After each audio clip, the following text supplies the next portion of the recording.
The Human Relic Hunter is now available to buy on Amazon in Kindle and paperback form.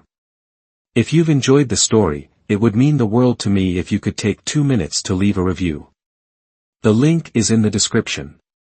Thank you. Now, let's get on with the story. The Human Relic Hunter, Chapter N. The silence breaks. The vault had become a second home, whether Duran liked it or not. Weeks had passed since they'd secured the core, and despite the initial tension between them, he, Nancy, and Bolt had settled into a functional, if uneasy, partnership. The days were spent repairing systems, scavenging supplies from the debris field, and trying to uncover more about humanity's past, a task that, surprisingly, never seemed to run out of mysteries. Nancy had thrown herself into restoring the vault systems, scouring the ancient TAN databases, and most importantly, reconnecting with humanity's lost network. The old quantum entanglement relay system, once used to maintain instant communication between the hidden Terran outposts, had become her personal obsession. And for Duran, that meant days upon days of watching her mutter to herself over glowing consoles while Bolt beeped cheerfully and offered unhelpful observations.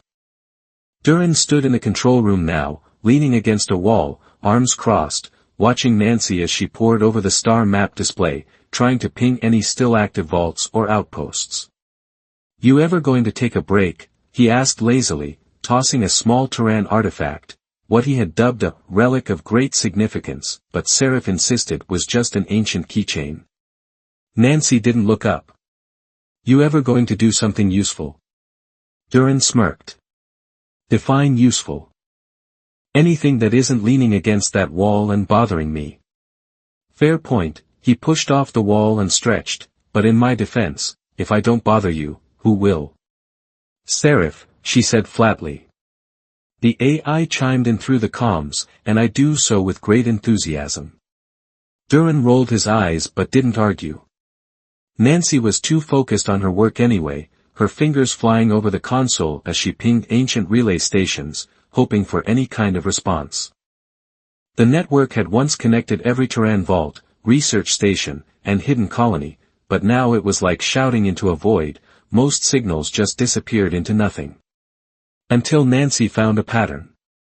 She straightened, eyes narrowing at the data unfolding before her. "Wait, look at this."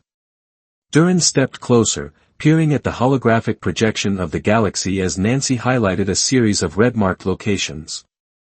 "These are the last recorded transmissions from different vaults," she explained. "If you map them out over time, they form a clear pattern." Duran's antennae twitched. "That looks like the Drax invasion path." Nancy finished grimly. She wasn't wrong. The old transmission records painted a chilling picture. The vaults didn't go dark all at once, instead, they failed one by one, systematically, following a path of destruction across the stars.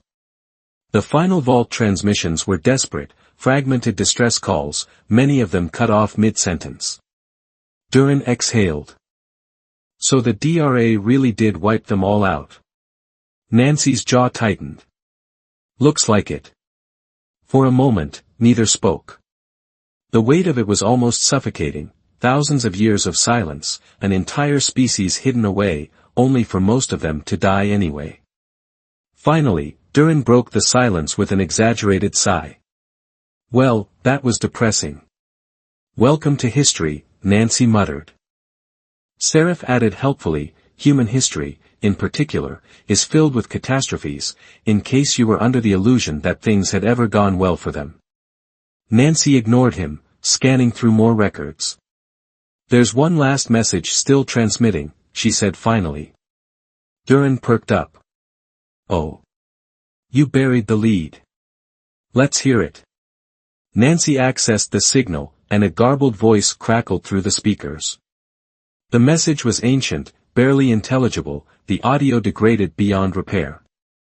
The words that did come through sent a chill down Duran's spine. "System compromised, awaiting reactivation, last orders, do not wake the sleepers until safe."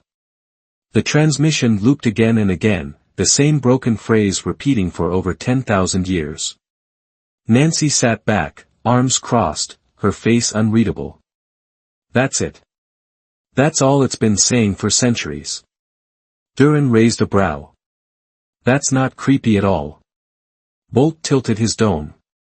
Analysis, no survivors detected.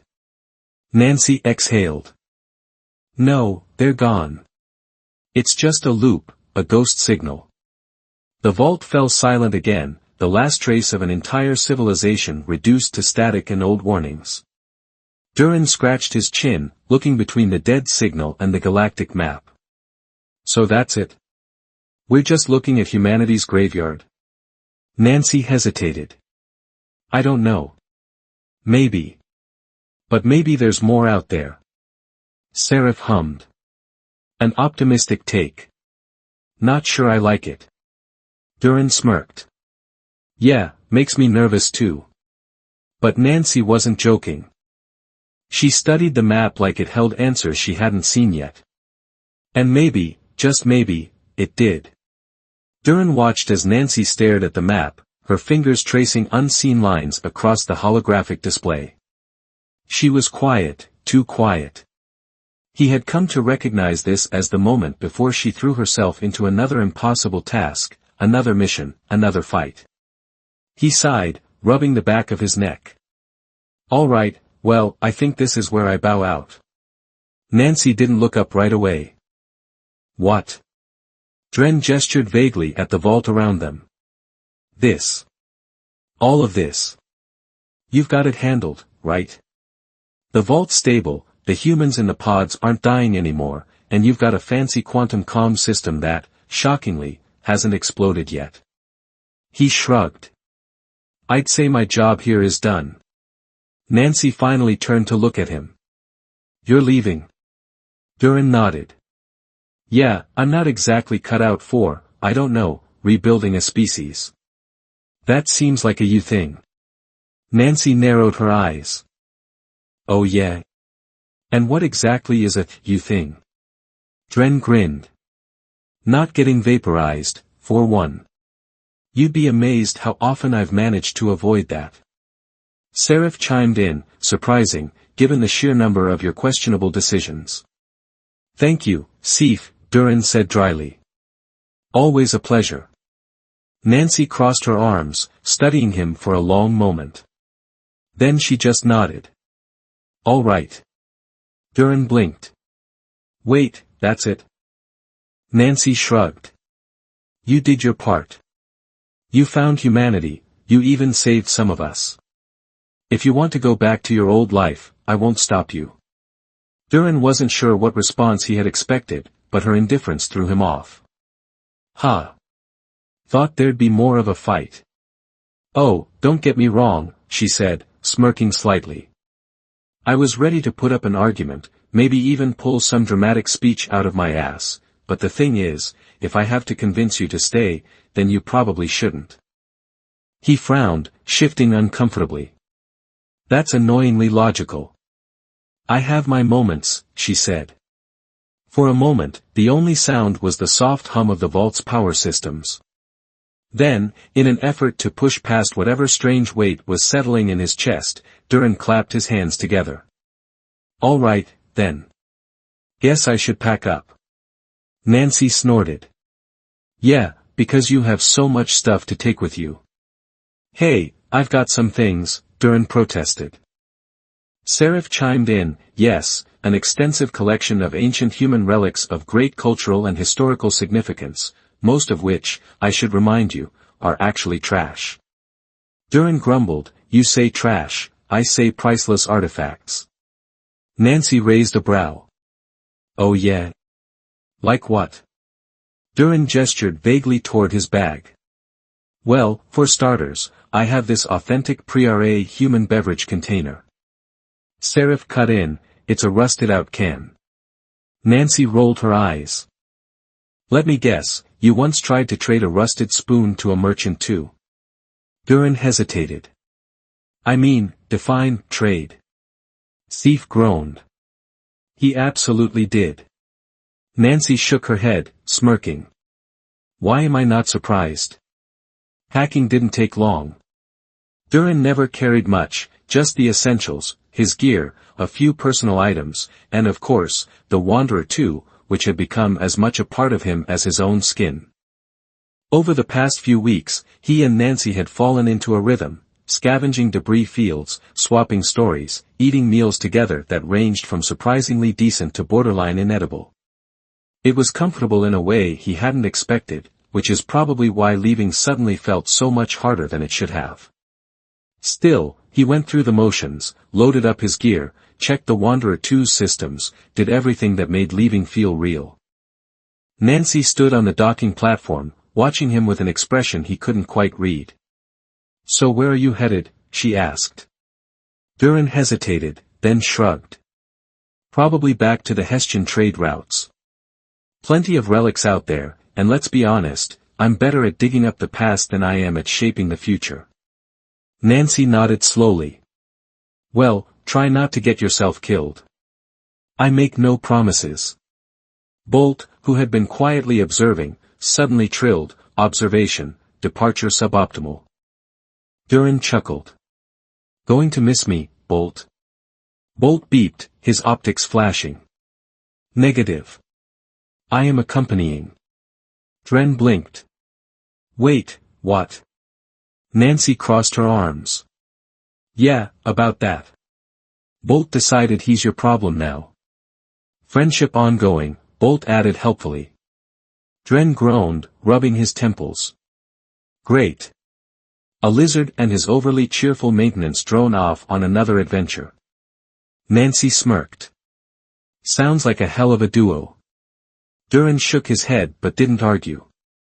He glanced at her one last time, and for the first time in weeks, there was no sarcasm in his voice. "Take care of them, Nancy." She didn't try to make the moment anything bigger than it was. She just gave him a nod. "You too, Durin." He turned toward the Wanderer too, stepping up the ramp. Just as he reached the doorway, the vault's quantum comm system suddenly beeped. Nancy's head snapped up. "What the hell?" Bolt rotated his optics, flashing. "Incoming transmission." Durin froze. For weeks, nothing had answered. And now, just as he was about to leave, something had. Nancy stared at the console as a voice, one that hadn't been heard in over 5,000 years, broke the silence. "Hello? Is someone there?" Nancy's breath caught in her throat as the ancient console flickered, the soft glow of its display illuminating the stunned faces around it. Durin, who had been halfway up the ramp of Wanderer 2, froze in place. Bolt's optics brightened as he processed the transmission. "Hello? Is someone there?" The voice was human, scratchy, distorted, but unmistakably alive.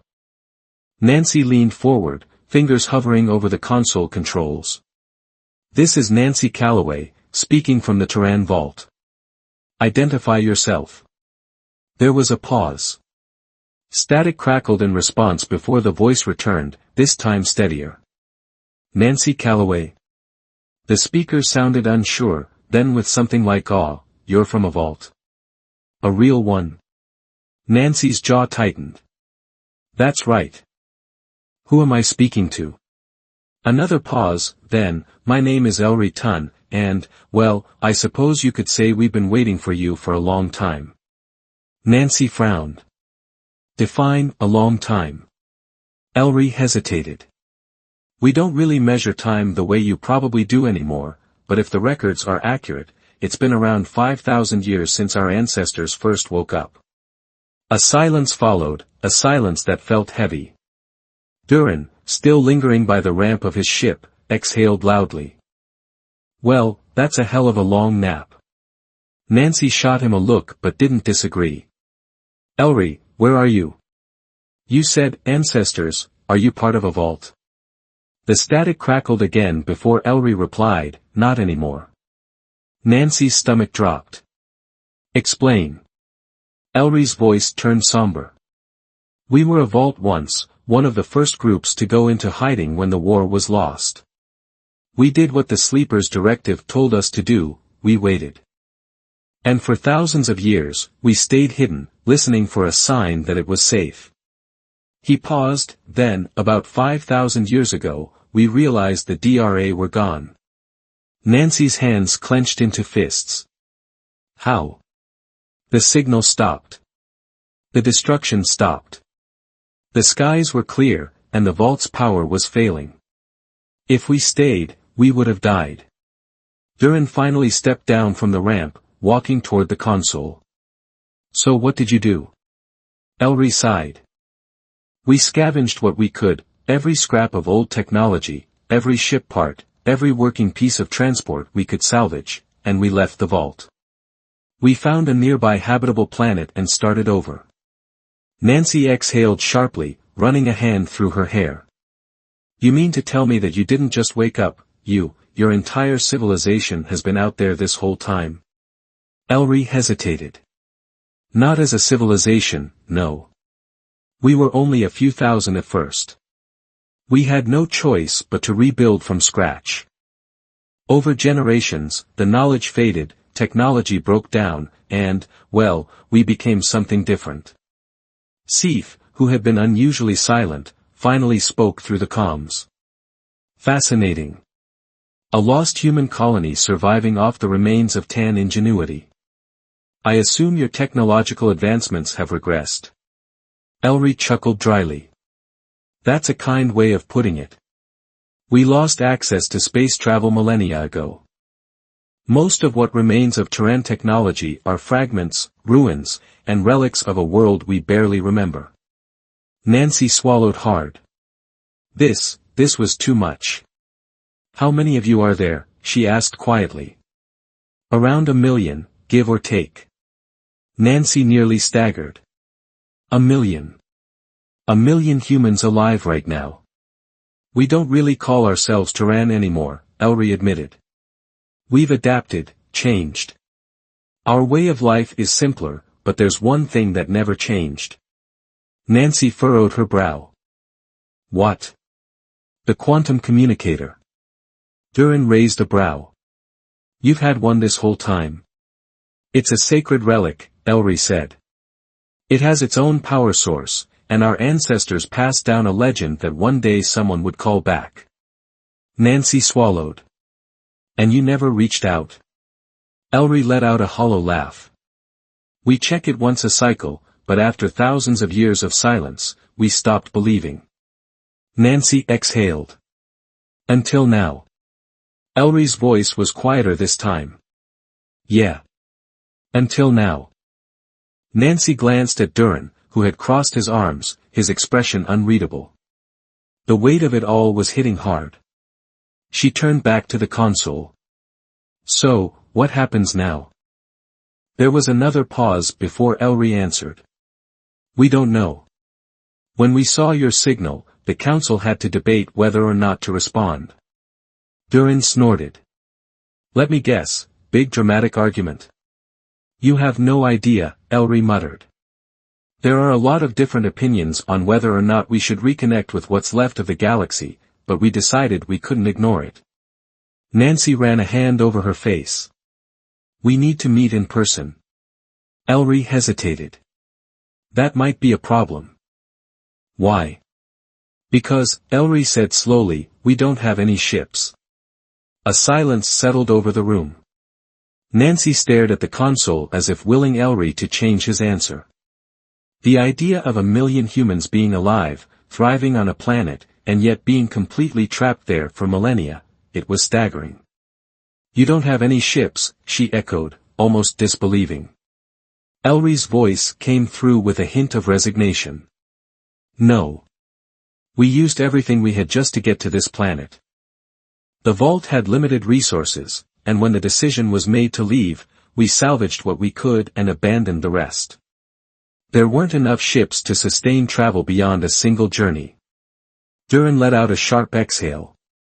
Well, that's just fantastic. A lost colony of humans with no way off their rock, that's a new one.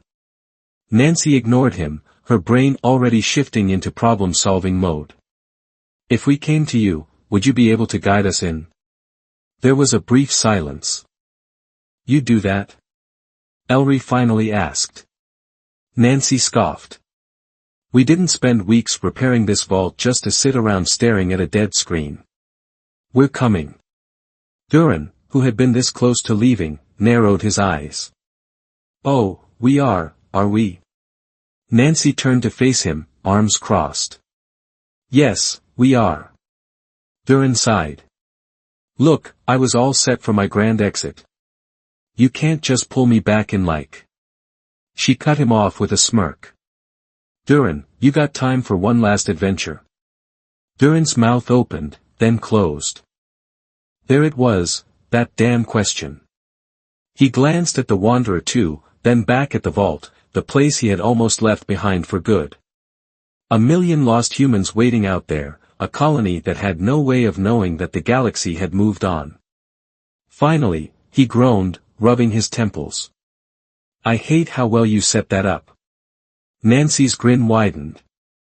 So with a dramatic sigh, Duran lowered the ramp and stepped back onto the docking platform. Of course I do. Nancy smirked. Knew it. Seraph's voice cut in.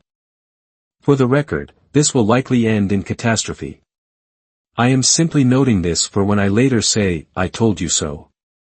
Duly noted, Nancy said dryly. Elry, send us coordinates for your world. We'll set a course immediately. Elry hesitated.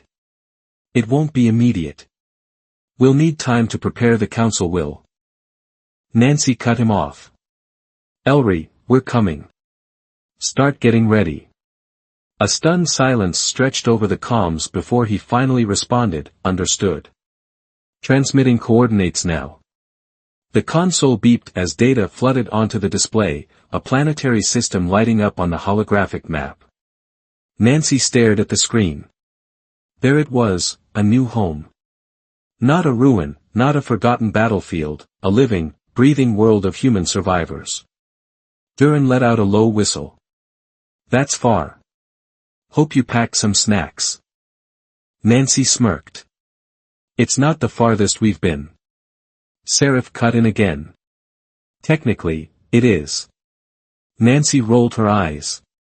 Fine, it's the farthest we've been intentionally. Bolt chirped. Navigation prepared.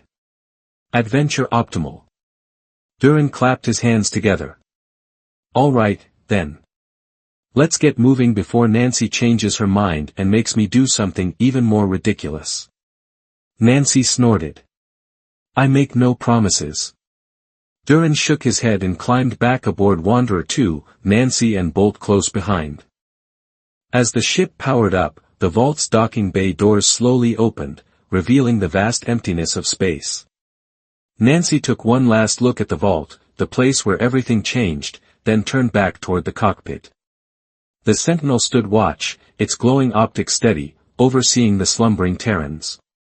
The vault was safe in its hands. She exhaled, a quiet promise forming in her mind. If this new world is safe, if the people there welcome us in, I'll be back. We'll come for them. No one gets left behind. She wasn't leaving anything behind, mind you. She was moving forward. The engines of the Wanderer 2 roared to life, and the ship lifted off, carrying them toward the unknown. On the console, the quantum communicator screen flickered, the coordinates of the lost human world locked in place. They were coming.